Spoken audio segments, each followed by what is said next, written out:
Good afternoon, everyone. I'd ask you to please stand and remain standing until after the posting of the flags, the Pledge of Allegiance, and the singing of our national anthem.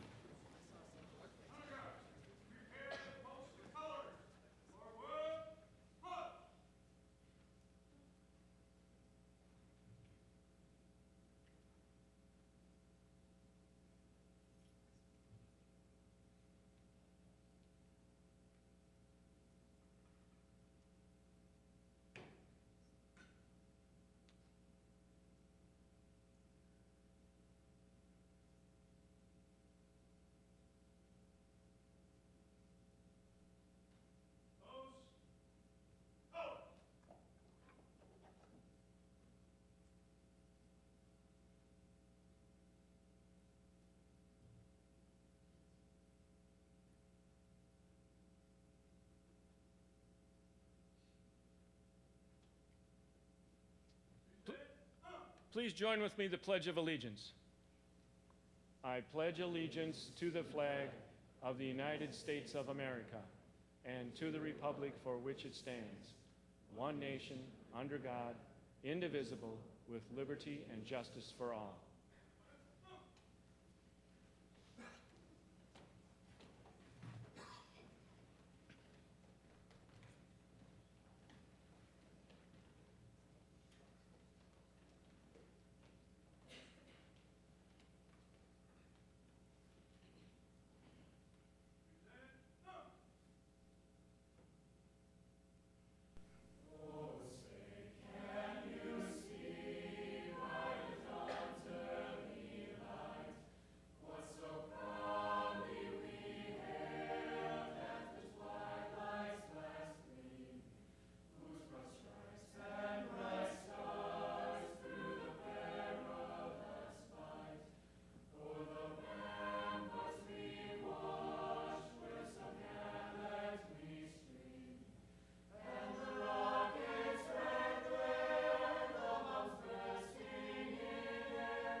Please be seated.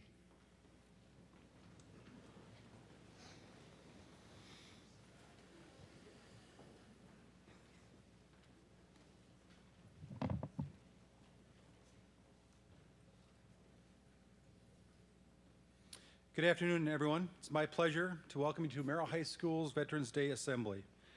I want to welcome all veterans, their families, Board of Education members, community members, our high school staff, and most importantly, our students to our ceremony this afternoon. Merrill High School has a long, proud history of honoring veterans from all wars. It is my hope that we can continue to do this as we honor our veterans today through our own efforts, which of course can never match the efforts that they have made to ensure the freedoms that we all enjoy today. Before I start, I'd like to recognize the time and effort that Mr. Craig Hoffman has put in, as well as the work of the concert band, wind ensemble, and the vocal Jays in helping make today's assembly possible. So let's please give them a nice round of applause.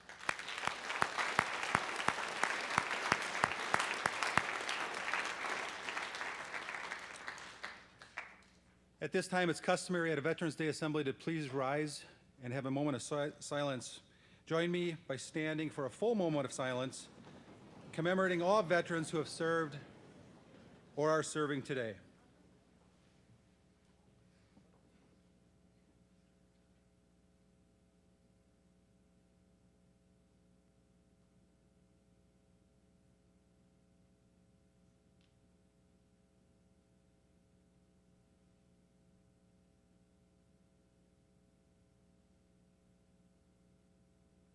Thank you. You may be seated.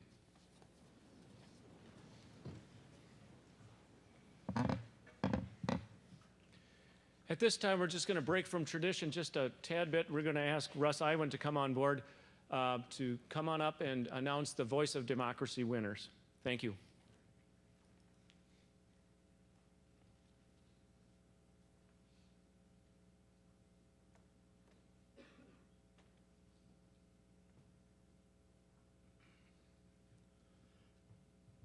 Good afternoon. Earlier in the first session, we had two of the winners that were here. Was Elizabeth Wykes, and she was the third place. The second was Brendan Hurd. Now the first place winner has got to be here somewheres, and his brother won second place in the Voice of Democracy last year. It's Ryan Taylor. Ryan, would you come up here, please?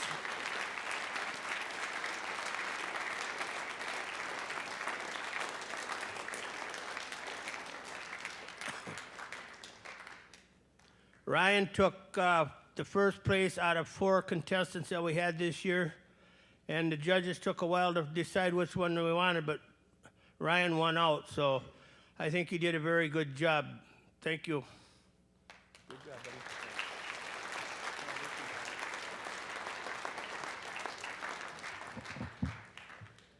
At this time, it's always been my privilege to recognize the veterans that are in the audience this afternoon. So at this time, if there are any veterans, please stand and be recognized. Please, at this time, any veterans, please stand.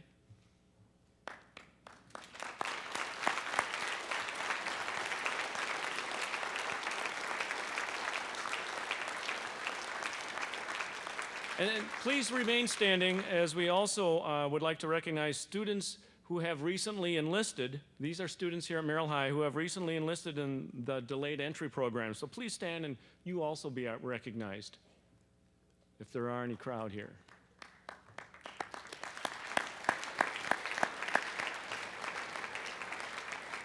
You may be seated. And now please enjoy a concert choir selection with pianist Jennifer Heitz and under the direction of Mr. James Bjorkland.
I have the pleasure this afternoon of introducing our guest speaker, Mr. John Powers.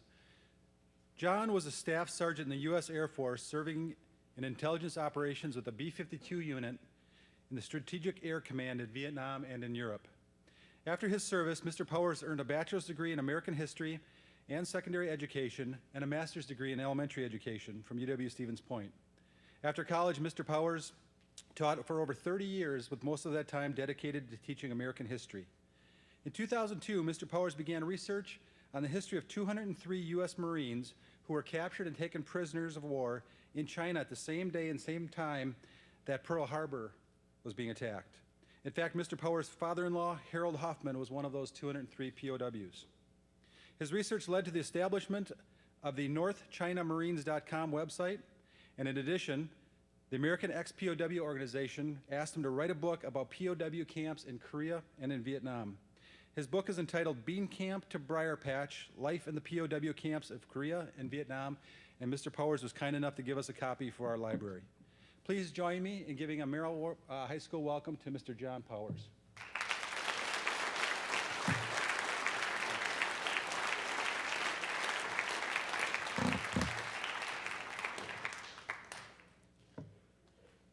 Whenever I'm speaking to a group, especially a group of your age, there's always a question of, okay, what exactly it is should you say? And I could stand up here for an hour and talk. Some of you might like that and others might not be too crazy about it, but I'm going to start with some words that you should recognize. We hold these truths to be self-evident, that all men are created equal, that they are endowed by their Creator with certain unalienable rights, and among these are life, liberty, and the pursuit of happiness. Those come from our Declaration of Independence, a document seen by many as one of the most important in the world. When they were first presented by our ancestors some 230 years ago, they were new ideas, even radical ideas, and they were the formation of a new nation that has served as a model for the world ever since. In the early days of that new nation, there was a military force known as the Minutemen. They were common citizens who were ready within a minute's notice to drop their everyday lives, pick up their weapons to defend their country. Since that time, we have always had everyday citizens who have given of their time so that our nation can remain as an example for the entire world. We call these people veterans. Men and women who have served in our military in time of peace and in time of war. Some gave a few years, some gave 20 or 30, some gave their lives. Many continue today to suffer from physical and psychological injuries long after they have hung up their uniform. There have been millions of these veterans over the years, just a few of them here with us today. They left their homes and their families and went off to do whatever was necessary to protect the life and liberty of us all. John Kennedy said, "A nation reveals itself not only by the men it produces, but by the men it honors, the men it remembers." So it is important that we remember on this day our veterans, all of them, men and women, who gave more than the average citizen, who gave in ways the average citizen cannot fully understand. This Veterans Day is meant as a reminder to the nation, to those 87% of Americans who have not served, to say thank you to the 13% who have served. Thank you for what you have done for the rest of us.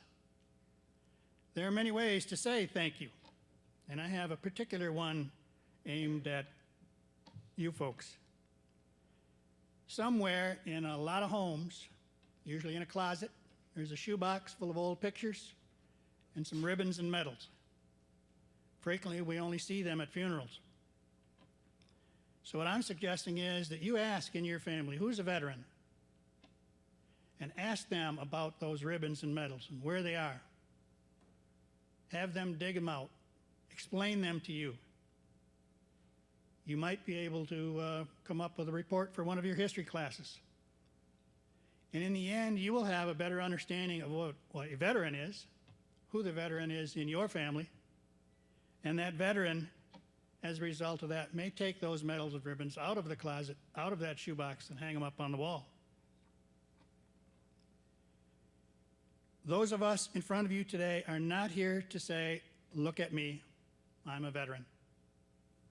we are here as symbols of all veterans.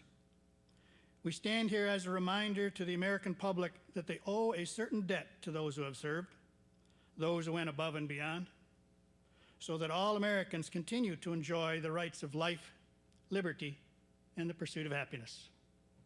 God bless our veterans, and God bless America.